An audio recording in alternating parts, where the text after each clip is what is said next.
বাঁধনহারা হয়ে ভালোবাসার মানুষটিকে কে না কাছে পেতে চায়। প্রত্যেকটা মেয়ে চায় তার নিজের ভালোবাসার মানুষটিকে নিয়ে ভালো থাকবে ও গড়বে সুখের সংসার। কিন্তু বাস্তবতা হয়তো কখনো কখনো আইন এবং ভালোবাসাকে বৃদ্ধাঙ্গুল দেখায়। তাই অনেকেই পালিয়ে বিয়ে করে ফেলে। তার মধ্যে আমিও একজন ছিলাম। আমার বর সোনার দোকানে কাজ করত। সে ওই সোনার দোকানের একজন সাধারণ স্টাফ ছিল। ওই সোনার দোকানের মালিক আমার বরকে কিন্তু পছন্দ করতো না। এদিকে প্রত্যেক দিন রাত হতেই মালিক আমাদের বাড়িতে আসতো। তখন বর আমাকে বস্ত্রহীন করে হাত পা বেঁধে দিত এবং তার মালিককে আমার ঘরে ভরে দিয়ে দরজাটাকে পেছন দিক থেকে লক করে দিত। তারপর বরের মালিক সারা রাত ধরে আমার সঙ্গে সব কিছু করত। হিংস্র পশুর মতো আমার শরীরে কামড় দিত, আর আমি সব কিছু চুপচাপ মুখ বুজে সহ্য করতাম। তারপর ধীরে ধীরে আমার এই সব কিছু ভালো লাগতে শুরু হয়।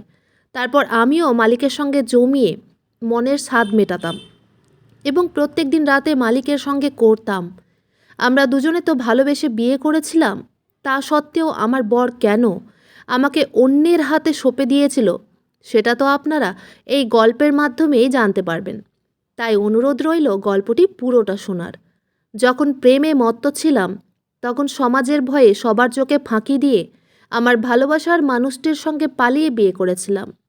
আমি মিমি, বয়স 22 বছর। আমি যাকে ভালোবাসতাম তার নাম ময়ূক রঞ্জন। আমার প্রেমিক ভিন্ন জাতির বলে আমার আত্মীয় স্বজনেরা এই সম্পর্ক মেনে নিতে রাজি হয়নি। তাই নিজের ভালোবাসার মানুষটিকে কাছে পেতে পালিয়ে বিয়ে করার সিদ্ধান্ত নিয়েছিলাম। তারপর একদিন রাতে আমি ময়ূকের সঙ্গে পালিয়ে বিয়ে করেছিলাম।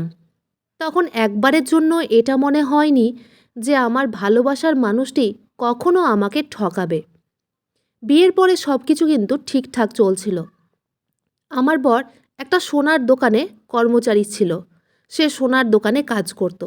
সেখান থেকে যা টাকা ইনকাম করত সেই টাকা দিয়ে আমাদের কোনো রকমের সংসার চলে যেত। আমি তাতেই খুশি ছিলাম এবং সুখীও ছিলাম। কিন্তু আমার বরের চাহিদা অনেক বেশি ছিল। সে ধনী ব্যক্তি হওয়ার জন্য যে এই পর্যায়ে নেমে পড়বে সেটা আমি কোনোদিন স্বপ্নেও ভাবিনি। ময়ূকের সঙ্গে সংসার গড়তে আমার সবেই 6 মাস হয়েছিল। আমি ভীষণ খুশি ছিলাম। তারপর একদিন হঠাৎ করে আমার বর যখন দোকান থেকে বাড়ি ফিরে আসে তখন তার মন মেজাজ ভীষণ খারাপ ছিল। তারপর আমি যখন বরের কাছে বসে তার মন খারাপের কারণ জানতে চাই তখন বর বলল দোকানের মালিক নাকি তার থেকে অসন্তুষ্ট হয়ে অনেক কটু কথা শুনিয়েছে ও সবার সামনে তাকে অপমানিত করেছে। বরের কষ্ট দেখে আমিও ভীষণ কষ্ট পাচ্ছিলাম, কিন্তু আমার কিছু করার ছিল না। পরদিন বর যখন মালিকের দোকানে যায় তখন আমি ভিডিও কলে বরের সঙ্গে কিছু কথা বলছিলাম। ওই সময় দোকানের মালিক আমার বরের উপর চিৎকার করে উঠে বলল, এমনিতেই তো তুমি প্রত্যেক দিন দেরি করে দোকানে আসো, আর এখন আবার তুমি ফোনে কথা বলছো। অনেক হয়েছে তোমার, তাই কাল থেকে আমার দোকানে আসার তোমার আর কোনো দরকার নেই। ফোনের ওই পার থেকে মালিকের সব কথা শুনে আমি বললাম, স্যার, দয়া করে আমার বরকে দোকান থেকে বের করবেন না। ফোনের ওই পার থেকে আমার আওয়াজ শুনে দোকানের মালিক বরের হাত থেকে মোবাইলটা নিজের হাতে নিয়ে কিছু কথা না বলে শুধু আমার দিকেই তাকিয়েছিলেন। আমি তখন মালিকের সামনে কাকুতি মিনতি করে বললাম, মালিক, দয়া করে আমার বরকে দোকান থেকে বের করবেন না, নইলে আমাদের সংসার চলবে কি করে। বরের এই কাজটা হাতছাড়া হয়ে গেলে আমরা না খেয়ে মারা যাব। এতে আমার বরের কোনো দোষ নেই। আমি অসময়ে বরকে ফোন করেছিলাম কিছু জরুরি কথা বলার জন্য। মালিক, এর জন্য আমাকে ক্ষমা করে দিন। আমি ক্ষমা চেয়ে নিচ্ছি, দয়া করে আমাদের ক্ষমা করে দিন। মালিক তো অনেকক্ষণ আমার দিকেই তাকিয়েছিল। তারপর আমাকে বলল, তোমাকে ক্ষমা চাইতে হবে না। আমি তোমার বরকে এই চাকরি থেকে বরখাস্ত করব না। আর তোমার যখন ইচ্ছে করবে তখন তুমি তোমার বরকে ফোন করতে পারো। আমি ভেবেছিলাম তোমার বর অন্য কোনো মেয়ের সঙ্গে কথা বলছে। তারপর সেদিন আমার কথা শুনে বরকে চাকরি থেকে বের করেনি। পরদিন সকালে আমি বরের জন্য আলুর পরোটা তৈরি করেছিলাম টিফিনে দিব বলে। তাই আমি টিফিন বক্সটা রেডি করে টেবিলে রেখে দিয়েছিলাম, কিন্তু বর টিফিন বক্সটা নিয়ে যেতে ভুলে গেছিল। তাই আমি নিজে টিফিন বক্সটা দেওয়ার জন্য মালিকের দোকানে গেছিলাম এবং সেদিন আমি প্রথম মালিকের দোকানে গেছিলাম।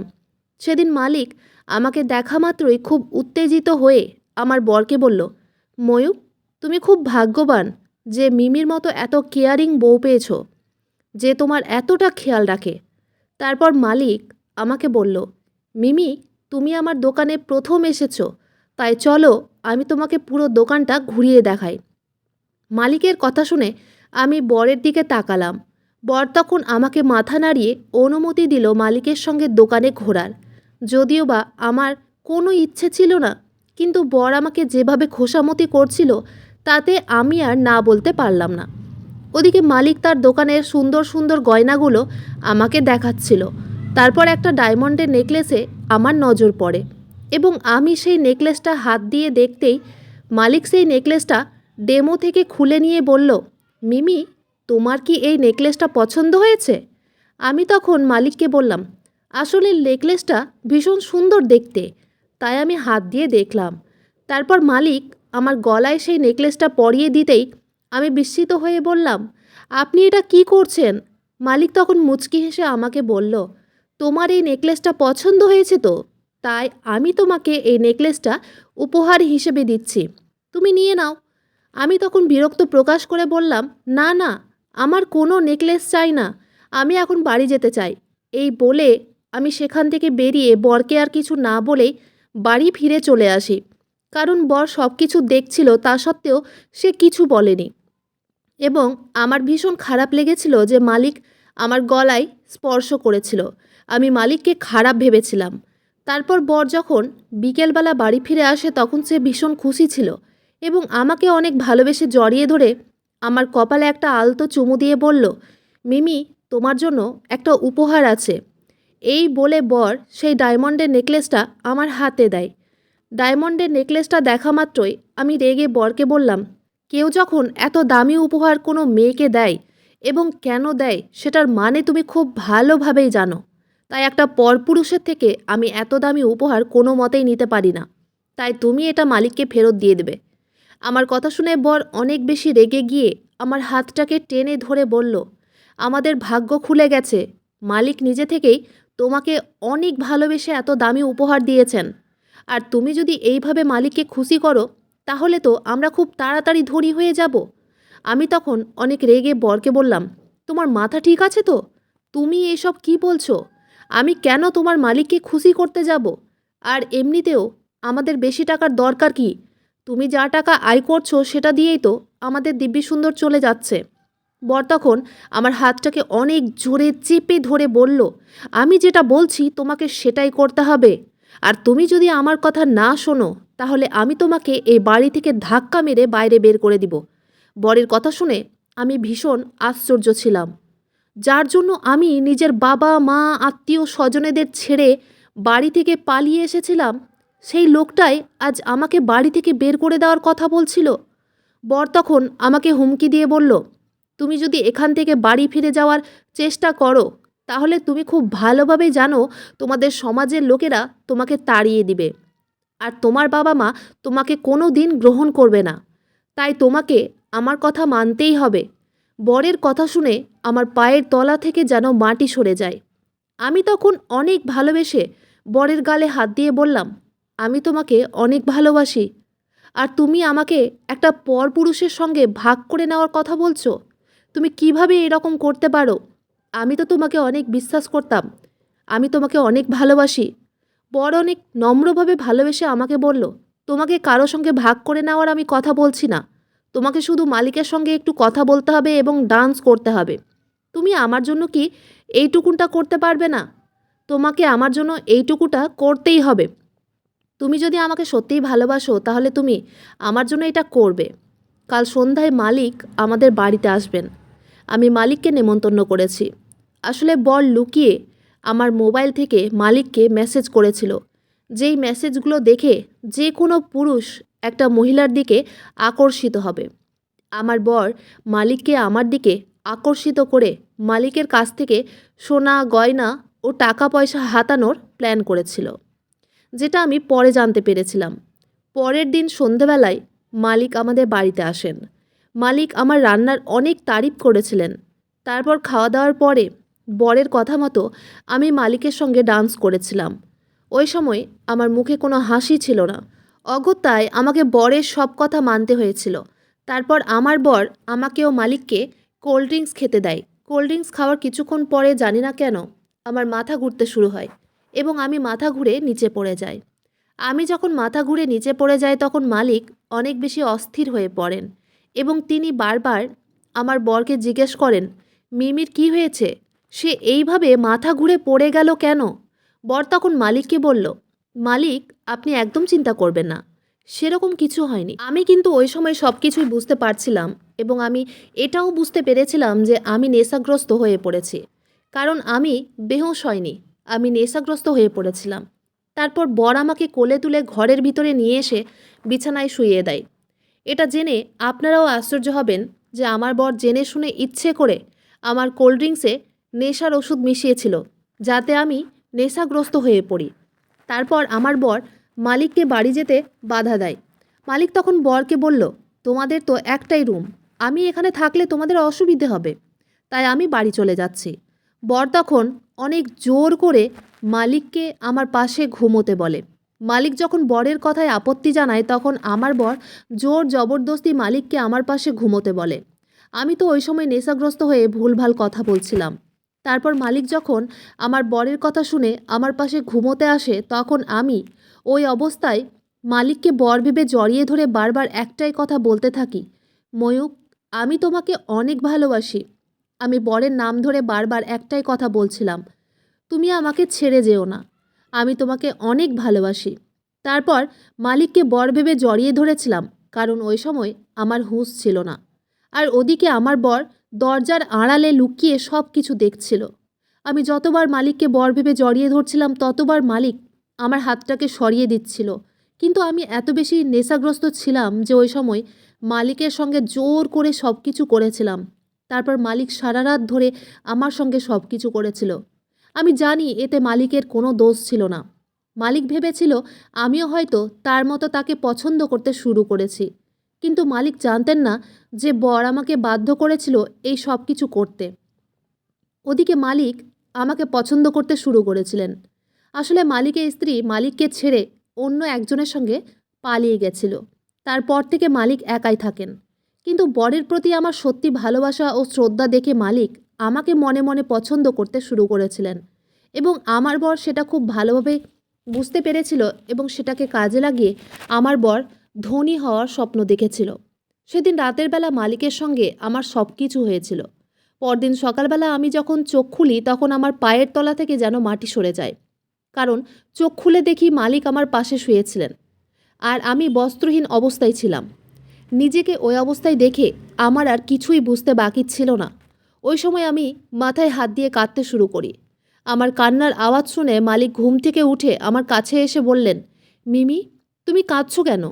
ওই সময় আমি কিছু বলার পরিস্থিতিতে ছিলাম না, কিন্তু তা সত্ত্বেও মালিক সব কিছু বুঝে গেছিলেন যে আমাদের মাঝে সব কিছু হওয়ার কারণেই আমি এতটা কষ্ট পাচ্ছি।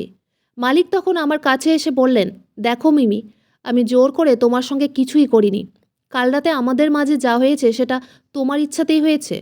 কিন্তু বিশ্বাস করো, আমি যদি জানতাম যে তুমি আমার সঙ্গে সম্পর্ক তৈরি করতে অনিচ্ছুক, তাহলে আমি তোমাকে ছুঁয়েও দেখতাম না। আমি তোমাকে অনেক ভালোবাসি, তাই আমি তোমার কোনো ক্ষতি করতে চাই না বা তোমাকে কোনো রকমভাবে কষ্ট দিতে চাই না। এই কথা বলে মালিক ঘর থেকে বেরিয়ে চলে যায়। বর ওই সময় ঘরের বাইরে সোফায় শুয়েছিল। মালিকের চলে যাওয়ার পরে আমি রেগে বরের কাছে গিয়ে তার জামার কলার ধরে বললাম, এই সব কিছুর পেছনে তোমার হাত আছে। আমি জানি কাল রাতে তুমি নিশ্চয়ই আমার কোল্ড ড্রিঙ্কসে নেশার ওষুধ মিশিয়েছিলে। ছি, কেমন স্বামী তুমি যে নিজের স্ত্রীর মান সম্মান রক্ষা করার পরিবর্তে নিজের স্ত্রীর মান সম্মান বিক্রি করে দিচ্ছ। মালিকের সঙ্গে রাত কাটানোর বিনিময়ে তুমি কত টাকা নিয়েছো? বর তখন চিৎকার করে বলল, হ্যাঁ, আমি 10 লক্ষ টাকা নিয়েছি এবং এই টাকা দিয়ে একটা নতুন গাড়ি কিনব। আমি মালিককে বলেছি, তোমার বাজার যেতে অসুবিধে হয়, তাই একটা গাড়ি থাকলে খুব সুবিধে হতো। তাই তোমার কথা ভেবে মালিক আমাকে গাড়ি কিনতে 10 লক্ষ টাকা দিয়েছেন। আর এইভাবে চলতে থাকলে আমরা খুব তাড়াতাড়ি ধনী হয়ে উঠব। বরের কথা শুনে আমি অনেক জোরে কাঁদতে শুরু করেছিলাম, কারণ আমার বর খারাপ পথে আমাকে ব্যবহার করে বড়লোক হওয়ার স্বপ্ন দেখতে শুরু করেছিল। আমি তখন বুঝে গেছিলাম যে বরকে বুঝিয়ে আর কোনো লাভ নেই। তার কাছে আমার মান সম্মানের কোনো মূল্য ছিল না। তাই আমি সিদ্ধান্ত নিয়েছিলাম যে বরের ব্যাপারে এই সব কিছু মালিককে বলে দেব। পরদিন সকালে বরের দোকানে চলে যাওয়ার পরে আমি মালিককে ফোন করে বাড়িতে ডেকেছিলাম এবং ওনাকে বরের ব্যাপারে সব কিছু সত্যি কথা বলেছিলাম। সব কিছু সত্যি কথা শোনার পরে মালিক আমার বরকে অপমানিত করে দোকান থেকে বের করে দিয়েছিলেন। তারপর বর বাড়িতে এসে আমার চুলের মুঠি ধরে বলল, তুই মালিককে এমন কি বলেছিস যে মালিক আমাকে দোকান থেকে বের করে দিয়েছে? আমি তখন কাঁদতে কাঁদতে বরকে বললাম, বেশি টাকা আয় করার চক্করে তুমি আমাকে অন্যের কাছে বিক্রি করে দিয়েছ এবং তুমি আমাকে যার কাছে বিক্রি করেছ সে আমার কষ্ট ও অনুভূতিটা বুঝছে, কিন্তু তুমি আমার নিজের হয়েও আমার কষ্টটা বুঝতে পারোনি। তোমার জন্য আজ আমার জীবনটা নষ্ট হয়ে গেছে। আমি নিজের মান সম্মান হারিয়েছি, কিন্তু আর নয়। বর তখন রেগে আমার হাত থেকে মোবাইলটা কেড়ে নিয়ে বলল, আজ থেকে তুই এই ঘরে বন্দি থাকবি। তারপর আমার আর কোনো কথা না শুনে আমাকে ঘরে বন্দি করে সে চলে যায়। টাকার লোভে পড়ে তার ভেতরের দয়া মায়া সব শেষ হয়ে গেছে। এমনকি মালিক তাকে অপমান করেছিল বলে সে মালিককে মারার হুমকি দিয়েছিল। আমি তো স্বপ্নেও ভাবতে পারিনি যে এই মানুষটাকে এতটা ভালোবাসবো এবং যার জন্য সব কিছু ছেড়ে তার সঙ্গে সংসার করব, আর সেই মানুষটি শেষ মুহূর্তে আমাকে এতটা কষ্ট দেবে এবং ঠকাবে। বর আমাকে 2 দিন ঘরের মধ্যে বন্দি করে রেখেছিল। 2 দিন পরেও আমি যখন ঘরের মধ্যে বন্দি ছিলাম, ওই সময় বর বাড়িতে ছিল না এবং মালিক আমাদের বাড়িতে হঠাৎ করে চলে এসেছিলেন আমার খবর নিতে। তখন তিনি এসে দেখেন যে বর আমাকে বন্দি করে রেখেছে। তখন তিনি ঘরের দরজা ভেঙে আমাকে ঘর থেকে বের করেন। ঘর থেকে বের করা মাত্রই আমি মালিককে জড়িয়ে ধরে অনেক কেঁদেছিলাম। এবার আপনারাই বলুন, এখানে আমার ও মালিকের কোনো দোষ ছিল, নাকি সম্পূর্ণ দোষ আমার বরের ছিল? কারণ মালিকের কাছে যাওয়ার জন্য বর আমাকে বাধ্য করেছিল। আমি তো বরকে ভীষণ ভালোবাসতাম, কিন্তু সে আমাকে জোর করে মালিকের কাছে যেতে বাধ্য করেছিল। তারপর মালিকের সততা ও ভালো ব্যবহার দেখে আমি ওনাকে পছন্দ করতে শুরু করেছিলাম। মালিক সত্যিই আমাকে মন থেকে ভালোবাসতেন। এটা নয় যে তিনি আমার শরীরের প্রতি আকৃষ্ট ছিলেন। মালিক তার নিজের বউকে অনেক ভালোবাসতেন, কিন্তু মালিকের বউ মালিককে ঠকিয়েছিল। এদিকে আমি বরকে ভীষণ ভালোবাসতাম, কিন্তু বর আমাকে ঠকিয়েছিল। সে টাকার জন্য আমাকে বিক্রি করতে রাজি ছিল। তাহলে আমি কিভাবে এইরকম একটা লোভী ব্যক্তির সঙ্গে সারাটা জীবন কাটাতে পারি? এটা ভেবে আমি বরকে শাস্তি দিয়েছিলাম এবং শাস্তিস্বরূপ আমি বরকে কিছু না বলেই মালিকের সঙ্গে চলে গেছিলাম। আমি যখন মালিকের সঙ্গে তার বাড়ি চলে এসেছিলাম, তারপরে বর মালিকের বাড়িতে এসে আমাকে প্রাণে মেরে ফেলার হুমকি দিয়েছিল। কারণ বর টাকার লোভে এতটাই অন্ধ হয়ে গেছিল যে তার সব কিছুই সে নিজের দোষে হারিয়ে ফেলেছিল। সে যখন আমাকে মারার হুমকি দিয়েছিল, তখন মালিক আমার সেফটির জন্য পুলিশকে ফোন করে আমার বরের নামে অভিযোগ করেছিল। তারপর পুলিশ আমার বরকে গ্রেপ্তার করেছিল। আমি বরকে কোনো রকমভাবে কষ্ট দিতে চাইনি, কিন্তু সে এটারই উপযুক্ত ছিল। সে নির্দয় ও নিষ্ঠুর ছিল বলে সে শাস্তির উপযুক্ত ছিল। আপনারা আমাকে কমেন্ট করে জানাবেন, আমি কি ভুল ছিলাম, নাকি আমি যা করেছিলাম ঠিক করেছিলাম। মালিক আমাকে বিয়ে করেছেন। এখন আমি মালিকের সঙ্গে সংসার করছি। তিনি আমাকে ভীষণ ভালোবাসেন। বিয়ের পরে তিনি কখনো আমার সঙ্গে জোর জবরদস্তি সম্পর্ক করার চেষ্টা করেননি।